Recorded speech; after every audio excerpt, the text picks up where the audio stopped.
Hello, you guys. So today we are focusing on why developing relationships with your prospects and your audience is everything.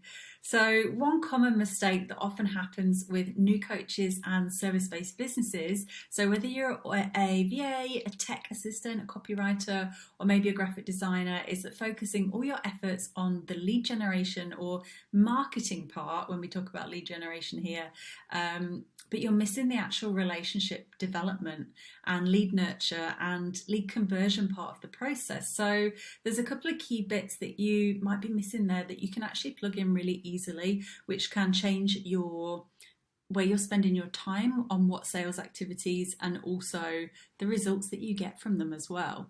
So if you're currently focusing only on pushing out content for Instagram, Facebook, YouTube, your website, wherever it is you're currently using as your marketing channels, but you just aren't seeing the traction back in terms of your numbers actually converting to sales, the first thing you want to take a look at is number one, and that is your customer journeys. So here's a quick exercise to do right now on this to check in on the effectiveness of your customer journey or journeys. So number one, there's three parts to this. Number one is write out where a customer finds you on one particular channel. So take your Instagram, for instance, or Facebook or YouTube. Number two, next, write down the steps in this journey. What do you ask them to do next? Where are you sending them? So here we are basically tracking your relationship connection points with your customers. And if you haven't checked out the connection system, that was a little handy hint to go and do that. There's a link under here. Number three is you want to note down, where do these customers end up? So what's the final part of the journey? And is it actually where you were trying to get them to or where you wanted them to get to? So it might sound like a really simple exercise, but it really will help you spot gaps and areas of improvement within your customer journeys. If relationships aren't being developed throughout your process effectively, your lead will always remain cold and they won't warm up or get any closer to purchasing from you.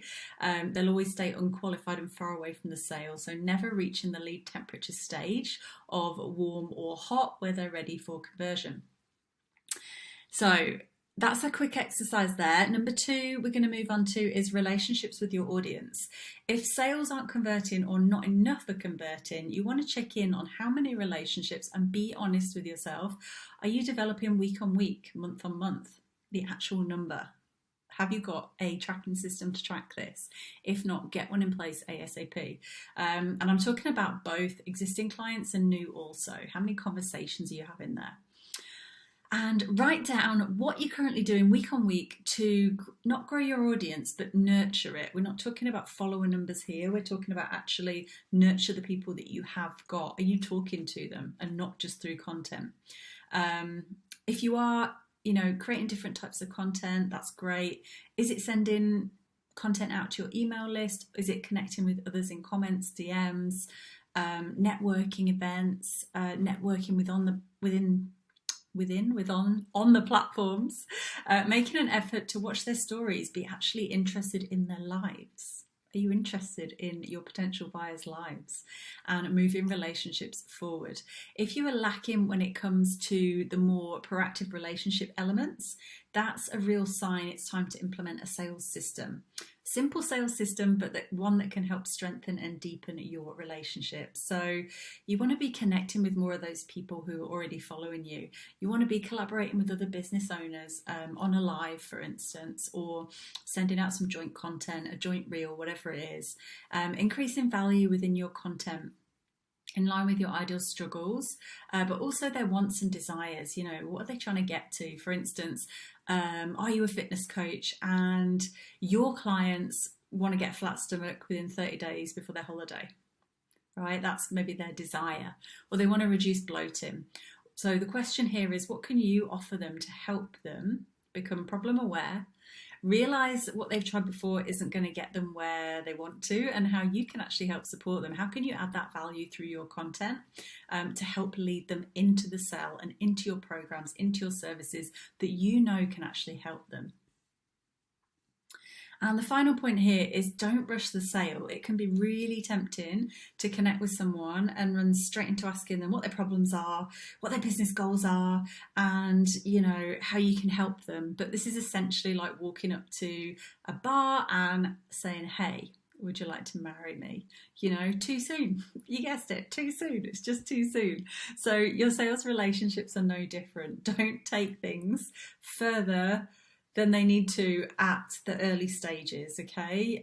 Doesn't mean you're dragging your sales process out, but you need to be respectful of people's points in time, points in the relationship. You're not going to go and knock on someone's door, random door in the street, and say, "Hey, do you want to buy something?" Because often when we approach sales like that, that's what it feels like. So just remember that, and also think about how you like to be sold to. If you're selling in a way that you wouldn't like to be sold to yourself, stop it immediately because it won't work. So tracking your sales relationship timelines as well is to conversion is very powerful, and it's one that I don't see people doing a lot. And this data is everything. It can help you better close sales and also help you understand how long your sales lead times actually are, so you can work to improve them. And actually manage your sales forecasting as well, because you know how long it takes roughly for people to go through your sales cycle. And this could be 30 days, could be 60 days, could be 90 days, depending on how you've set your funnels up, how your content marketing strategy is working, and how all these pieces of the puzzle are fitting together. So by focusing your attention on your relationships within your audience and your sphere of influence, you can basically do 3 core things, which is create new sales conversations, develop relationships that convert to sales, and nurture existing relationships. And these all allow you to bring amazing ideal clients and humans aboard and help them through the buyer's journey.